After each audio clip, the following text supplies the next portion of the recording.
Hello everyone, how are you? Welcome to another video here, and today we're gonna discuss what happened when we listed on the CX, right? And to be honest, there were many things that I just started to see just coming off like one way or another that just seemed super off. I was just like, this doesn't feel right. As soon as like we make the payments, because we had to make payments for it in tokens are all, and also in dollars. Everything just kind of seemed unorganized for whatever reason, and I had to always ask, like, is this happening, is this happening, is this happening? And I was with an agent who also was kind of like pushing on his end to do things, but it just didn't feel quite right. Like, it felt kind of weird. And I realized that later when I talked to another agent who was offering packages. So it was just very bizarre what happened to us. In the beginning, we spoke with a vice president, and everything was like, everything seemed like good to go.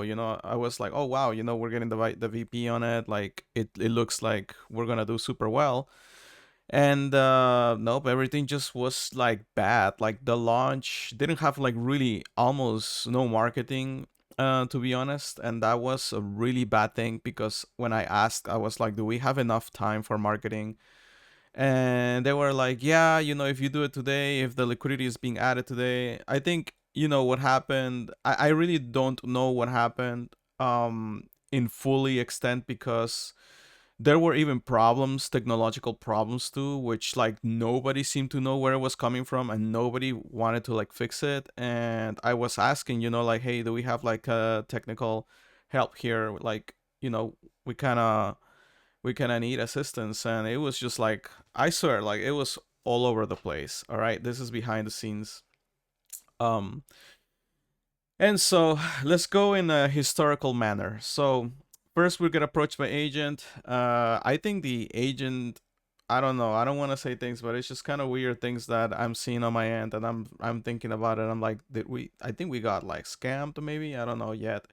I don't want to say with certainty what happened there, but first we spoke with an agent. Everything seemed super cool, super chilled.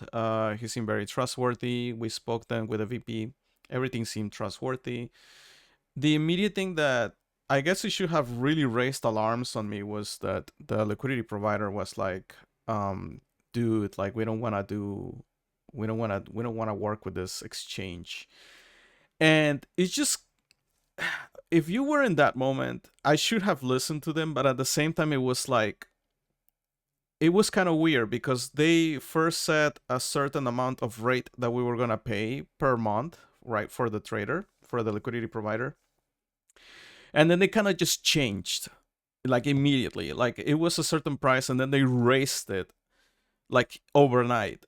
And I was just like, I wasn't really sure, like, whether to even trust it or not, because they were saying like, hey, it's really bad, look at this token. But then on the other side of the exchange, they were saying, no, that token decided to do it that way, blah blah blah. They sent a lot of stuff in there, and the agent was also pushing for that. And I'm thinking, you know what, this agent got a commission from that. So, like, I'm thinking, this guy's probably knew what was going on in there. Anyways, whatever. So yeah, anyways, the trader was like, we have to raise the price because it's like super risky. I was like, fudge, because at that time we were trying to gather somebody that can provide the liquidity, right? And we couldn't find someone that could lend us, right? Because we needed a bunch, right? We needed more, a lot of liquidity for what we wanted to do. So that was basically like our safe option, and the other option will be to do it with the exchange itself. And I'm thinking right now, thank goodness we didn't do that, because then we will be even in more like mess right now. So yeah, it will be like really really bad. So yeah. Anyways, anyways, that was the first red flag. And again, the VP was like, no, like, we got this, blah blah blah, like, I can't believe it. And I was like, you know what, let's just do it. I think they have a lot of like positive information about it. Maybe maybe there's not enough data because the liquidity provider also had never worked with them either. So it was like, what to do here. Like, do we go? Do we not go? And so I think, my decision was like, I think it's trustworthy. Let's go with it. It's someone that has come from another exchange who has a lot of knowledge, and I think it's positive. They were offering also a lot of like bonuses for it, which I cannot mention, but they were offering a lot of bonuses, and I was like, okay, let's do it. So everything seems like super, super great. As we get closer, we start to have some technical difficulties with the liquidity provider because, yeah, there's just like some stuff that they gotta like set up, and yeah, it wasn't really working well. So thankfully, everything was fixed, and here's where everything starts to go down because I was like, do we have enough time to launch it at a certain date? I didn't want to launch it at that date, but everybody wanted to launch it at that date because they were saying that operations was like, this is a perfect date to launch, blah, blah, blah. And so I was like, do we have enough time to launch at this date? And they say, yeah, or I was like, all right, cool, cool. So we were offering prices, okay, prices for doing our trading, which is in public, right? There was like a trading competition going on there, and there was trading, right? There was big volumes with our token on the CX actually. um but let's get back to the point. So as we prepare for launch, um we start to ask like, what's going on, like where's the marketing materials, like what is the marketing gonna be like. Nobody has like an agenda yet. Everyone's busy because there's like 3 tokens being launched on the same day or something like that. And so after a little bit, you know finally they get back to us and they said, okay, here's what it's gonna be.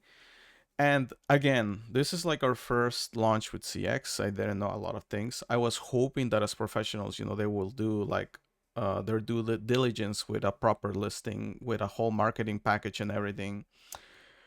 But it didn't. It wasn't that way. It wasn't that way. If you go with another exchange, they will give you like this entire list of all the things that they're gonna do. I would say like out of the entire list of things that could have happened, we had like one of them. It was just really bizarre. Like I said, like I've never dealt with anything like that. So yeah, we launch, and then everything seems to be going fine. We go up in price. We went from like, I think it was like, oh, another problem too. We didn't launch at point two.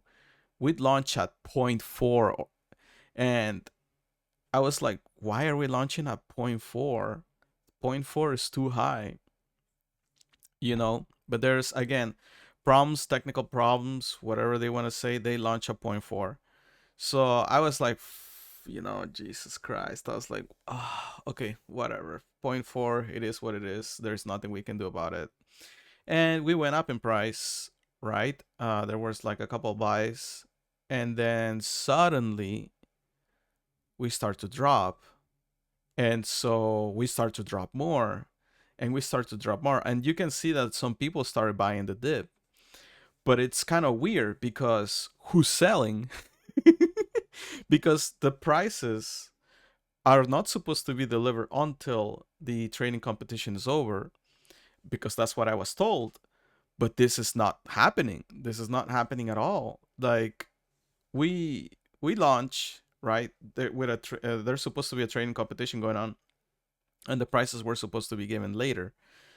But as soon as the trading competition starts, we start to see a price dip, and it just doesn't make sense.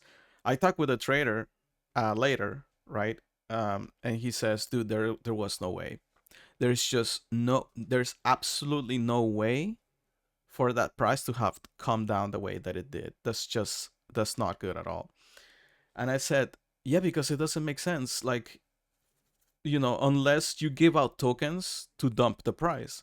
Because the only people who had tokens was us, right? Stellargate, ISS, the trader for liquidity, and then the CX for marketing campaign, which was supposed to be provided later after the event is done, not during, right?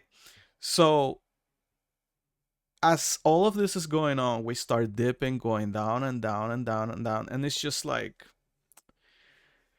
you know, I mean, I understand we have some sell. I understand it that can happen, but when we go a massive dip into the abyss, I'm just like, what the heck is going on? Who's selling? Who could possibly sell? Because it doesn't make sense, right? You buy tokens at point 0.5, point 0.4, whatever, and you want to sell your tokens. You can't go lower. The trader said there's no way for you to go lower. You just can't do that. It's not possible. It's impossible to do. Yet we were going down, and it's just like, what the hell is going on?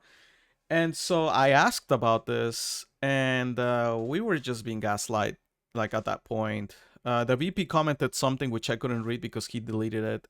I think he was mentioning something like your people are saying something or whatever, and it just doesn't make any sense. I was like, okay, so we need to see what's going on with technical because who's selling? Like right now, it doesn't make sense for anybody to sell so much that we go all the way down. So we went all the way down, and yeah, someone from technical was supposed to give a report because even the trader was like, dude, there's glitches in the system. This doesn't make any sense. The glitches, bro. Like people couldn't even buy, people couldn't get identified. Like it was just a mess. I'm telling you, like we had to be like, you don't need to identification. So some people didn't do it, some people did. It was just crazy in that end, too, on the user experience. And I would just basically told at that point, I was like, dude, don't do it. uh Let me just kind of figure out what's going on first, and see if they fix it. But there was no on the technical side, like there was no answer on why those tokens were being sold. Our price was just, it was just dumping, and we didn't know why, and there was no way to know why. And they said, it will take time, whatever. We never got it.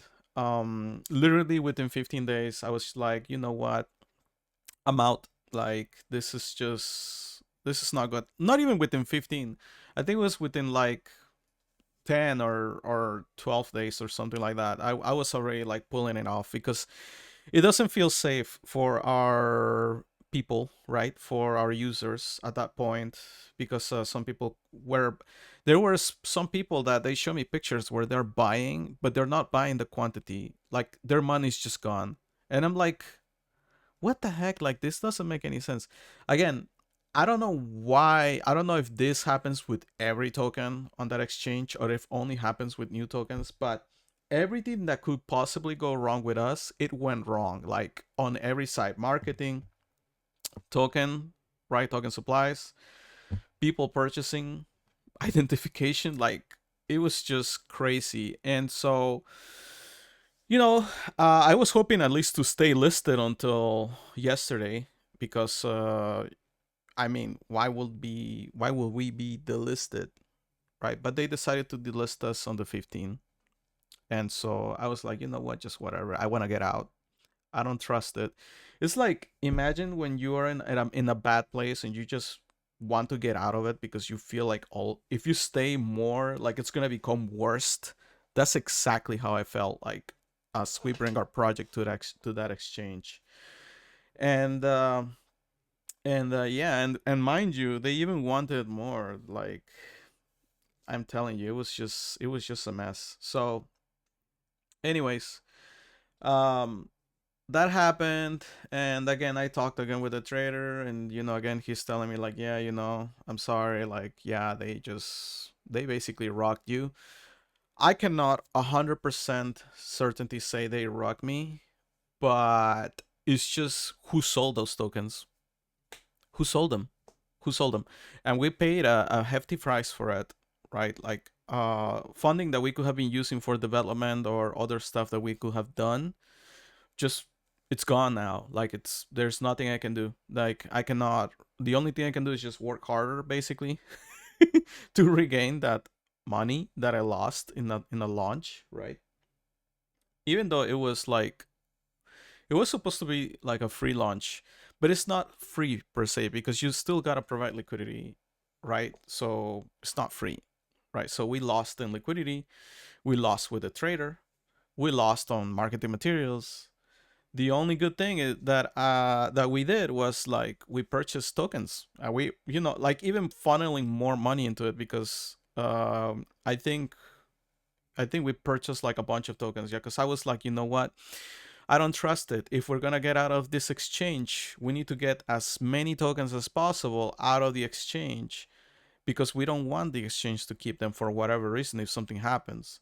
And I think that was a good choice because we got to keep a bunch of tokens. We brought them back. I would say like near the 90, I would say near 80 something percent, 90% of tokens came back to us, which is good. Uh, you know, but yeah, we got wrecked because we had to buy those tokens back. Um, so so there's money into that, money to the liquidity that was lost, money to marketing again. All of that is gone. So again, all I have to do now is just keep on working hard, try to get that back, so we can continue development for years to come, because we're here for a long time. That's my aim goal at least. So, coming back now to the present, um, thankfully, we got our tokens back, right? We got very little amount back in USDT, very little amount. And I used this. I talked with the AI. I was like, how can we manage this properly? And the AI was like, let's do 500.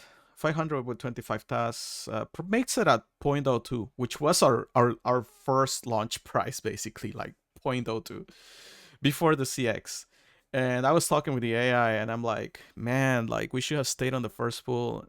And it was kind of rewarding in a sense because in this company we work with AIs, and it's kind of rewarding to have an AI that can help you feel better.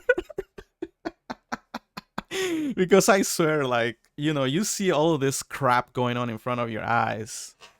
And I even stayed awake overnight. I was like, trying to do like a really proper launch, and we just got decimated, right? So, but yeah, the AI was very nice. She gave me like a lot of things to do, which we are still following. There's still a lot of value and potential that we can do with this because TAS is not just a game token, but it's a bridge token, a DEX token. It's just intense, the amount of utility that we have for TAS. So, yeah, there's no problems whatsoever. We just gotta work through these problems and come back stronger.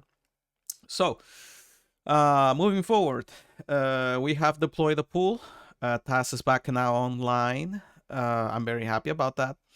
And we are working on the bridge as usual. Working on the bridge. We have been able to read data from Phantasma, which is great. Writing data. Writing data is still a little bit of an issue, but we're getting there. We're still kind of figuring out more or less what we're missing because we're doing everything manual. We don't have any libraries to help us with that. So we're doing manual, like core manual. So it'll take some time maybe. But we're working on that. And tasks, we have also burned about 25,000 tasks from Arbitrum, which we will deploy on Phantasma, which is our partner chain. And we are looking forward towards our launch in Phantasma. So hopefully more news on that this week. And we'll see how we do. Now, aside from that, we launched tasks on ICP and also on Scale. Yep. So if you all remember, we had a partnership about a year ago with Scale, but it didn't come to fruition because I'll be honest with you, I was working like a lot of time on that DEX, making it pristine as well as the bridge. So there was just no time for it, and then Arbitrum came over, and we had that season with Arbitrum, which was fantastic. Many of you liked it, and I'm very happy about that because we got to test our first demo of our mini tank game. But Then we talk back with Scale, we touch base, and they really want us to build, and they are willing to support us, but they want all the contracts first deployed on their chain, which is something that we're working on. So at least on that end, we are being looked upon to give us a grant, which if we do get this grant, I feel like we'll have more than enough money to continue moving forward, including to hopefully providing more liquidity into the Arbitrum pool and doing another pool on Scale, right? So there's room of opportunity, and not only that, but also doing a kickoff of the economy. Because last time we were promised a very big grant, so I'm just hoping we can get that too again. Very big grant. And yeah, I'm just looking forward to that. So that's pretty much everything with tasks. Everything is work in progress. We're live back again, so that's a good thing. We just gotta go through this and make it better. Now, we also want to discuss about Ra. I know some of you do want Ra to be launched, but like I said before, we have a partial solution. Why do we have a partial solution? Because we are between what we say in Spanish, a sword and a wall, where we don't have too much to maneuver except one way that I figure out along with the AIs. We cannot just deploy 100 to 200 RA tokens with $3,000 of liquidity. It's just not gonna work. We cannot either launch $3,000 worth of liquidity with 3,600 RA tokens. It's not gonna work. We're gonna devaluate the RA. Many people are gonna be angry. So partial solution in the meantime is this is a good strategy on the side of AIs and me, is to focus our strength on tasks, work on the merchant office system so that the RA owners can get their tokens on ICP, use the technology from ICP bridge systems to go ahead and mint tokens whatever they want to. If they want to mint them on Phantasma or Arbitrum or Scale. Scale, I don't want to say we can do direct minting from ICP, but we can definitely for sure mint from ICP to Arbitrum. Okay, and if when we finish the bridge to Phantasma, then you can also mint on Phantasma. So we're working on that. So yeah, we're working on that, and this means now that those users who have Ra will not be, they will not just be stagnant, right? You can now use the services provided by the merchant offices to start making merchant offices and pledge and start generating tokens that you can use for sale if you want, or if you want to participate in the competitions that we were gonna do. Buy items, whatever you want to do, right? So I think this is really good in that sense for this partial solution. Why we do this? Because we have been promised grants, right? And so what we want to do is we want to allocate some of that funding towards pumping the liquidity with Ra on ICP. Initially, we were gonna do Ethereum, but I'll be honest with you guys, Ethereum is very expensive even for the contracts. Like, I think it was about to deploy a contract for like $200. Our resources are very limited right now, so it's looking more than likely like we're gonna launch on ICP first, and it's not gonna be a pool launch. It's gonna be just a token launch, and you're gonna be able to get your tokens on ICP. That's what it's looking like, and you can generate task tokens to deploy them on whichever chain you decide to deploy them at. And this is the partial solution while we wait for those funds. So we can launch more than just 200 tokens, right? Because 200 tokens is too little. So if we can launch more tokens of Ra to put them at DEX launch, it will be great. So we just gotta wait for that. And not only that, but we also have our own DEX. So Phantasma is gonna be going online soon. And this can also mean generating income via our DEX to provide liquidity to RA token on ICP as well. So all I can ask is for patience. patience, patience. We just gotta wait, and on that rat side. But I know for a fact everything will turn out well. We just gotta wait. So, yeah, I think that I've discussed almost everything that happened with us, including what we are doing and what we want to do. I hope that you have enjoyed this episode and just believe in the fact that we're doing everything we can to make this sour event come back around. Because again, none of this would have happened had it not been because we had a really bad. We got. I don't want to say it, because I cannot accuse 100%. But if the trader if the trader is saying that we got rocked, I mean, he knows more about those kind of things than I do. So yeah, sad story. So anyways, we keep on moving forward. And if you are outside of crypto and you're listening to this video, be careful when you deal with exchanges. I've heard plenty of stories, and I didn't think it would happen to me, but yeah, man, exchanges can scam too, and little projects. So be wary of that, right? Um, you have a first-hand experience here with ISS, but we are going to turn it around. So let's keep moving forward.